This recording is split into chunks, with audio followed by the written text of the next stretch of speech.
Hello and welcome to the Morrison Run, the comic book podcast where we read and discuss everything written by Grant Morrison. The first story we're discussing today is called Some People Never Listen. It's our podcast. No one does. Um, This first story is begins in a sort of Predator-esque scenario wherein a space marine is in a jungle and all his fellow soldiers have been hunted by what seems to be like a scary alien, right? He then gets seemingly attacked by a group of red aliens, right, who are yelling at him in some alien language, and then throughout this experience he's talking to his friend in the ship on intercom, but his friend isn't responding, so he gets into the ship, and he's like, "Ha, suckers! I just got away." Um, but then the alien's actually in the ship, and then the end is like the red aliens were trying to warn him instead of chasing him, and then they're like, "Some people never listen." Yeah, it's quite funny. It's a pretty punchy, snappy short story, I think.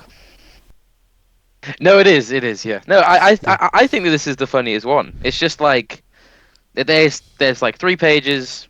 It's nice. the big I like it. alien at the end looks really funny. What is it? The big alien kind of looks like. What is it? He looks like some. He looks a bit like Killer Croc, like a little bit like Killer Croc, Yeah, a giving bit me like the the mask, Hulk. the mask vibes. A little bit like Slimer. A bit like Big Yoda. Yes, that's who it is. Slimer from Ghostbusters. This one, yeah, I agree with Leon. This one's very funny. It just hits you with like the setup. Everyone's dead, and I think it works on the basis that it's similar to Predator. You see that sort of scenario, you go, okay, he's being chased by alien. So then when it's multiple aliens, you kind of get a fake out, so you assume that he's actually under threat, right? Which makes the final twist at the end a bit funnier. Speaking of 'Cause you were kind of Predator, we might be reviewing something Predator themed soon. very soon. We might catch a predator on this episode. It could be one of us. No, it's not. It's It's not. definitely not. It's definitely. I feel like you've self-reported there.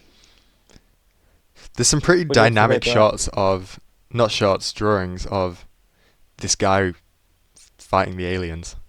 I think they're pretty cool. Yeah, Where they're like on his back and he's like blasting them. You know. it's a nice and Cool. colourful story. It's nicely coloured. There's the art is quite dynamic and striking. Hmm. I think the the pride, the dramatic hubris, even of our main character at the end, when he feels like he's escaped from these aliens, and the implications is even like when he's escaped that these aliens are stupid. I think adds to the punchline at the end that the Hmm. aliens are trying to warn him. These aliens look a little bit like Ridley, like a little bit from Metroid? Oh, Samus, Yeah. from Metroid, yeah, from Samus, from Metroid, yeah. Did you why do you know think Um, he's Metroid is a girl? Metroid. I don't actually think Metroid has a gender. Nah, if you played Smash Bros. Um, what? Yeah. a Why do you woman. think? True. Okay, good. Um, yes.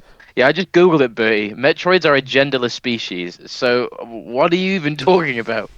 The Samus, you, Samus, yeah. right? But you said Metroid is a girl.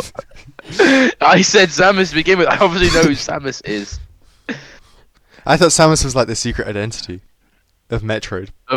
Metroid are aliens. Metroids are aliens. Hmm. In the I went to a shopping center the other day, and next to the local JD Sports is a Sidman shop. I didn't know that the Sidman had shops. Did the shop Oh, sell everything? On the subject, our next story is called "The Shop That Sells Everything." This story was very fairy tale-esque. It was about a big demon kind of scary guy walking into a shop, and there's a little like old man there with glasses, and he just asks him a load of questions like, "I heard you sell everything. Do you have this thing?" And then he has that thing, and then they kind of repeat the question over and over, like, have you got a I can't think of something funny, but he'll say something funny. Have you got this? And he's got it. And then at the end, he gets tricked. What does he ask for at the end? He asks for the most Some vicious, alien. bloodthirsty monster in the Yeah. galaxy, and he does have it. And then he gets eaten by the most vicious, bloodthirsty monster in the galaxy.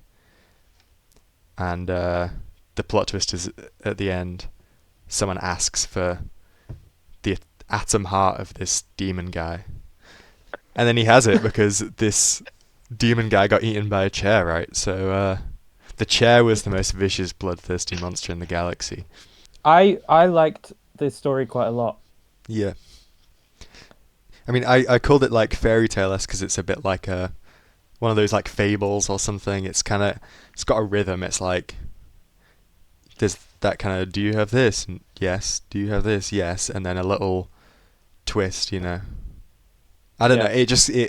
It felt like it could be a children's storybook if it didn't have such a scary, vicious monster. Although actually, that's kind of how they all like the older ones are Mm. kind of twisted and dark, right? So Like in maybe it Beast does fit. Quest. Yeah, Beast Quest, classic fairy tale. I just Bruh. Bruh. Bruh. Okay. Bruh. The next story is called "Curse Your Lucky Star," and Leon's going to explain it. It's pretty cool. It's about like there's a guy on Earth that could be Superman. Am I thinking of this right one? He's like some like crazy powerful guy, and they just freeze him, save him for later, Oh and yeah. then the world Oh explodes. yeah. Yeah, I like the idea. Yeah. Well, no, his superpower is that initially they think is that he's super lucky, but he's actually super. He causes catastrophes, but then he survives. That's his superpower. Turns out that he's a comet. He's Haley's comet.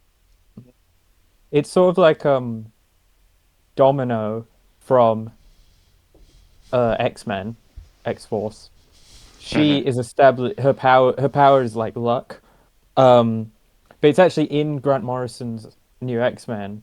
It's established that Domino's powers work sort of cosmically where her luck means that um things around her will happen to work in her favor. Um so in Grant Morrison's new X-Men, she jumps out a window, and because she's lucky, there happens to be a pool at the bottom Right, right, right, right, right. of the building. Um, so it reminded me of that. Another interesting link between Grant Morrison's past and more recent past. Bruh. So what did you think of this story? I thought it was. I didn't mind it. I think for me that I like the premise generally, and the twist at the end is interesting with the whole theories that Haley's comet comes by, and then catastrophe is rains down upon the Earth or whatever, right? And then it gives a cool reason for that, which sci-fi kind of does, right? Like fairy tales and stuff. Um, but I found that maybe it dragged. I think it probably could have been snappier. They could have been like, hey, he has this power, and then bad things happen, and then he goes. But they almost like have an extra story beat where they don't know what his power is, so he becomes famous, and then he gets shipped off. If you know what I mean. I agree. I found this one a little bit of a weird read. Um, Hmm. the first page is setting feels like it's setting up one story, and then the second page is almost like a montage that explains Yeah, the backstory of this guy, and then the final page resolves that. But it felt it didn't feel super smooth to read. I agree. It's like it sets up the current conflict, which is that there's a comet hurling towards Earth. Then it was almost like it cuts back to a flashback, explains the comet, and then the comet just it's. But I think that maybe the reason why it feels a bit disappointing is that at the beginning you are almost certain that it's just going to hit the Earth. You know what I mean?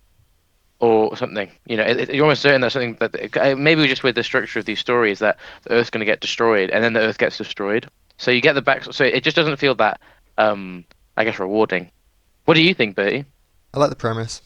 Even if his powers ended up being causing catastrophe, not luck, I do just kind of like the idea of someone that powerful just being tampered with by everyone. People being like, I don't, like, and there's a lot of superhero media now about sort of governments and stuff trying to like control this power, like the boys and stuff like Mhm. that. But I don't know. I just think it can always be an interesting premise, but I do agree it's a bit weirdly paced.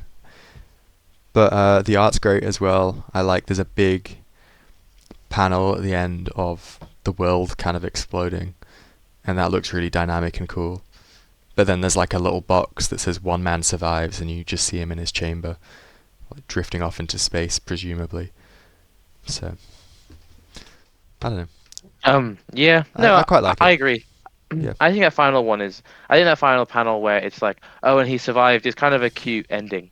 But generally, I think I agree with Leon that the way that it's structured just makes it not the most, I don't know, easy, simple read like the past two.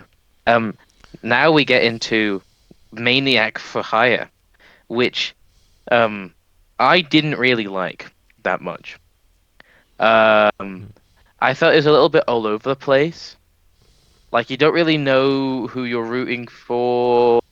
Like everyone just kind of sucks, which normally is fine, but with a really short story, I find it more difficult to kind of sit back and be like, oh, okay, everyone in this is bad. You kind of just let it play out. You kind of want someone that you're rooting for, and then you know, and then something happens to them, right?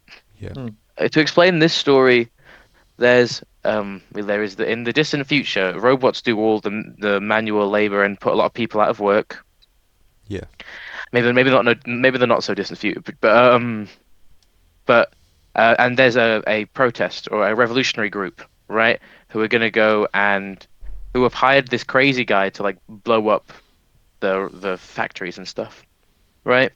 And this crazy guy ends up betraying the humans, and and the humans do this protest, and they actually no, I don't think he does. I think he does what they say. He blows up the factory. Then the revolutionaries are like, okay, now we win. And the people are like, okay, well, who's gonna fix my car? And they're like, does anyone know how to fix a car? And then no one has to fix, and then everyone gets annoyed at them. And then this crazy guy that they hire at the beginning ends up being a half robot and working for the robots to quell the human revolution. And then he ends up like blowing everyone up anyway. Yeah.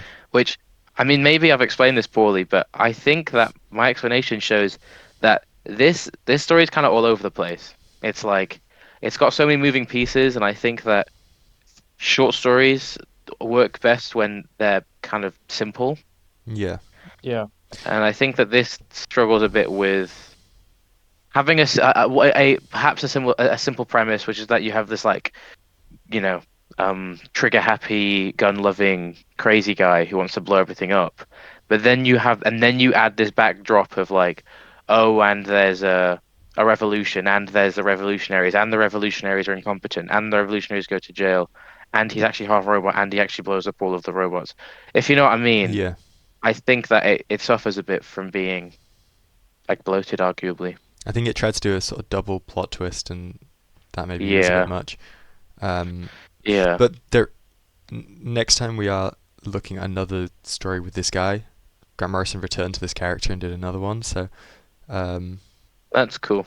I don't know, but This guy yeah. is called Ulysses Suite. And I think that like his design is pretty cool. Like he has like cool cybernetics and stuff. He looks a little bit like Judge Dredd, a little bit. Maybe maybe just like with the fact that he's like a muscly man in a 2000 AD comic. To Hmm. me, on that second page, middle left, he looks a lot like Trump. His face. I don't know. He does. Yeah, he does. He looks a bit like Trump and also like a Behillet from Berserk, which is like this really ugly egg in Berserk. No, but yeah. I don't Um, know. Maybe it I was a think like prediction. He's like leading the people, and then you know kills them all at the end with a bomb. maybe. I don't Um, know. but yeah, no, I think that despite being perhaps a bloated story, like this story is still fun. I think that the middle section, or also almost the middle twist, where like the revolutionaries, they're kind of overzealous, and one of them is like, hey, maybe we shouldn't destroy all these things, because it's going to hurt people. And the other guy's like, oh, it's fine. We know we need revolutionaries. We need to put on a show almost. And then the revolution failing because they haven't properly planned it out. I think that's quite fun. I think that having these people be a bit, overzealous and then like almost like getting in trouble or whatever is fun. But then adding the Ulysses, like it's not even a subplot because the revolutionaries are kind of the subplot. Having the subplot and the main plot run in tandem in like a 5-page story, it was a bit much for me. Yeah. I You guys. This story resonated with certain questions about AI and Mm, uh replacing humans and whatnot, and I thought that was interesting. Um, in terms of like a worry about the human touch. mm, Uh, but it's in an imagined context rather than the real context that we have now. mm, Yeah. Um, so The it robots are doesn't, really silly looking and mm. kind of yeah. funny. Yeah. But I don't think the way it I don't think the way it handles um those kind of questions are the same that way that we they would be handled if this story was made today. And I think that's Yeah. Mm. interesting. I've been That's Um, meaning true. to read. There was a British anthology magazine called Scream, and it only went on for 15 issues. But apparently, one of those issues is like holds up as a really good commentary now on AI, and it was just a kind of random prediction. But I've been wanting to read that and just kind of see how right that is. I've seen it on a couple like comic book uh, YouTube recommendations and stuff, so be interesting. we've got we'll get to this on a future episode, I'm sure, but Grant Morrison's JLA, the I think maybe second arc of that. I've only read a little bit of that JLA run, but it's a plot that isn't about robots, but the way it handled certain questions, I thought uh really resonated with a modern analysis on AI and feeding off other people's work. Um, I'll go more into detail when we eventually review that, but To engage with your question about AI, Leon, about modern stories about AI, I think that art and stories about AI and robots taking away jobs is treated with a bit more reverence now. Maybe because one, it seems one, it feels like it's much closer and a much bigger problem, so there's more fear. But also for decades, the fear of robots replacing manual workers has been there. There's Johnny Cash songs about it. There's books about it. Everything, right? But um, with the advent of like AI, with the introduction of AI, it's now a direct threat to the artists themselves, yeah, right? Yeah. So the people creating the art are now actively, which is not to say that artists aren't empathetic towards like traditional laborers being replaced by machines, but obviously with them being personally under threat, it's going to be treated with a lot more personal reverence. So I think because I think that it's not offensive, but the way that like robots taking people's jobs in the story is treated as like more conniving rather than actually destructive, right? yeah, Like the laborers who have had their jobs replaced are bumbling, right? We don't even know if these revolutionaries were laborers. All we know is that they want jobs or whatever.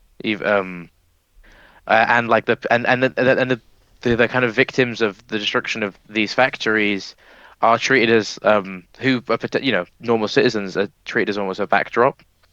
So it's meant to be funny. It's meant to be a kind of a cute short story, but I think it definitely is of its time when it comes to these topics, which is a good thing, I think, um, as a sort of time capsule of the way we viewed these topics.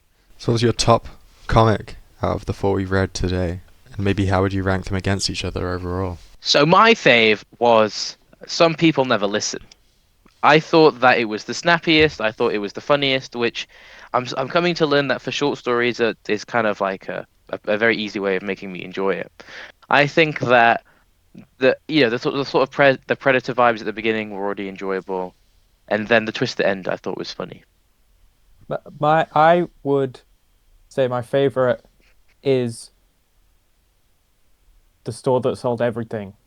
Mm, Um, Yeah. I liked the fairy tale vibes, as Bertie mentioned.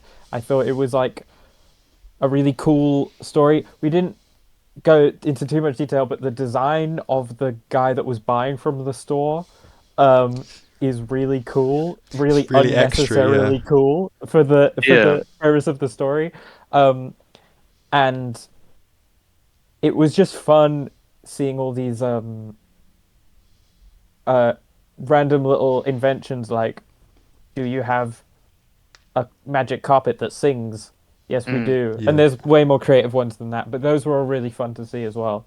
I hmm had the most I fun agree. reading that one for sure. Yeah, fair. Yeah. I think I would go with that one as well.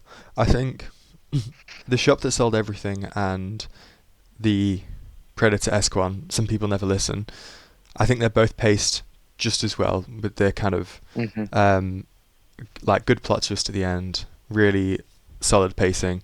I think the art is what brings the shop that sold everything above for me. I think that it's scripted in a way that allows the artist to come up with some really cool drawings, like just these wacky descriptions for different items. I think that could have been interpreted in loads of ways, and it was done well here. I think, like you said, the character design is cool, and we even get a kind of Star Wars prequel type panel at the start, which is them walking through. I can't remember what planet it was, but it reminded me of one from Star Wars that they walk around and. But there's just like a few different kind of alien-looking people, and there's like a raptor wearing a cloak. I think. I think it's just. I think it's good. I think the art style in both is great, but I think there was just a bit more going on in this one for the artist to interpret. Yeah, that's I all. agree with that big time. hmm Bruh. what about least favorites? What was everyone's least Least favorite favorite. comic? Uh, Probably Maniac for Hire. Yeah, same. Yeah. Well, we discussed it a bit, but yeah, I just don't think that it's just not snappy, really. It's just a bit like it. If it seemed interesting, anyone listening, I'd give it a read. It'll take you like a minute, right? So you might as well. But no, it wasn't my favorite, and I think that the sentiment's kind of shared. Yeah, Yeah. I think sometimes comics about robots before AI was a thing do suffer from a bit like I don't know. People maybe look for nuance that wasn't really there because AI wasn't a thing and Uh, stuff. I don't know. I I feel like see. sometimes it feels a bit lacking that Yeah. theme. I don't know. I I think the thing that sorry, I cut out for a second. The thing that what everyone predicted would happen with AI didn't really happen. Uh, and because it's happened in a different way, those stories are relevant and irrelevant in complicated ways, and Yeah. nuanced in ways that are different to the real life nuance of AI. Hmm. Um, so yeah, I mean, I'm just saying I agree, but I'm adding a little bit extra there. Yeah. But yeah, I definitely agree with that. Mm. Guys, who is your guy? Who is your favorite little guy in these stories? I like the big guy from Some People Never Listen, the big alien Oh, guy Yeah, with a million yeah. teeth. I think he looks that's very funny. true. I quite like Eva from the shop that sold everything. What's Yeah. his name? No, it's Siva Goth. It might be Shiva still. I think he looks sick. I agree. I, I was I gonna say him as well. yeah. He looks like he would fit perfectly in Berserk or some sort of like horror, like sort of fantasy horror manga. Very good design. I agree. Yeah. So that was our review of these four short stories. Damn, son. I guess we are individually and sort of as a group finding our preferences when it comes to these 2000 AD stories, and I guess maybe short stories in general. Well, thank you everyone for listening. Be sure to comment, leave a review, follow us on Instagram, DM us with any of your thoughts. And thank you for listening. Thank you Have for a listening. nice evening. Thank you, and good night.